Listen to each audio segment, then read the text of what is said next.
My high school reunion revealed everyone had been paid actors and my life was a reality show. When I walked into the Riverside Hotel ballroom for my 20-year high school reunion, I was already regretting it. I'd almost stayed home, but my wife Amanda convinced me it might be fun. Closure, she called it. A chance to see how everyone turned out. The room was decorated with our school colors, purple and gold, and a banner reading, Class of 2004, 2 decades later, hung across the back wall. I grabbed a name tag and a beer, scanning the crowd for familiar faces. That's when I saw Justin Webb, my best friend from sophomore through senior year. We'd lost touch after graduation. He'd moved to California, I'd stayed local. But there he was, looking exactly the same except for some gray at his temples. Danny, he called out, waving me over. We hugged, did the whole, man, it's been forever routine. He introduced me to some people I half remembered. Vanessa from chemistry class, Brandon who sat behind me in English, Katie from the soccer team. Everyone seemed genuinely happy to see each other, swapping stories about kids and careers and divorces. Then Principal Morrison took the microphone, except he looked wrong somehow, younger than he should have been. His hair was different. Good evening, class of 2004, he began, and my stomach dropped because that wasn't his voice, but not quite right. Before we go any further, we need to talk about something important. He paused, and I noticed cameramen emerging from behind the curtains, professional ones, with shoulder-mounted rigs and sound equipment. For the past 20 years, you've all been part of an unprecedented social experiment. Danny Kowalski, this is about you. Everyone turned to look at me. I felt Amanda's hand tighten around mine. Your entire high school experience was constructed, the man who wasn't Principal Morrison continued. Everyone in this room, your teachers, your classmates, your friends, they were all actors, paid to create an authentic American high school experience for you. I laughed. I actually laughed because it was insane, but nobody else was laughing. Justin,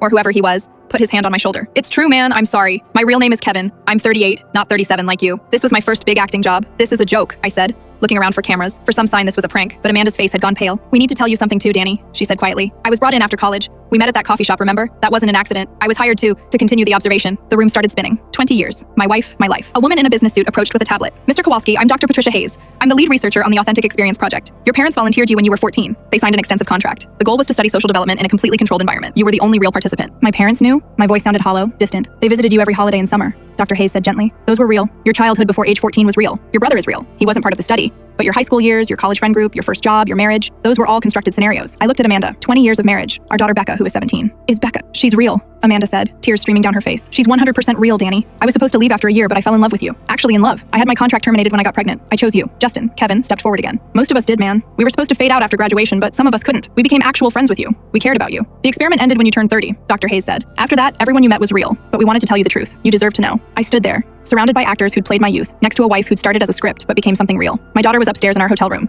real and solid and mine. My brother had texted me earlier, real and annoying like always. Amanda was crying. I'm so sorry. But everything after I got pregnant, everything with Becca, everything for the last 17 years, that was real. That was us. I thought about storming out. I thought about rage and betrayal. But then I looked at her, really looked at her, and saw 20 years of breakfast conversations and middle of the night feedings and terrible movies on the couch. The last 17 years, I said slowly. Those were real. The most real thing I've ever had, she whispered. I took her hand. Behind us, cameras still rolled, capturing this final scene. Kevin watched with genuine concern on his face. Vanessa was crying. Katie had her hand over her mouth. Then we go home, I told Amanda. We tell Becca together because she deserves honesty. And tomorrow, we start figuring out what real actually means. She nodded, and we walked toward the door together. Behind us, the set of my fake past faded into something I could live with. Ahead, my real daughter waited. That was enough. That had to be enough. Maybe some truths destroy you. Maybe some truths rebuild you into something stronger. I was about to find out which kind this was.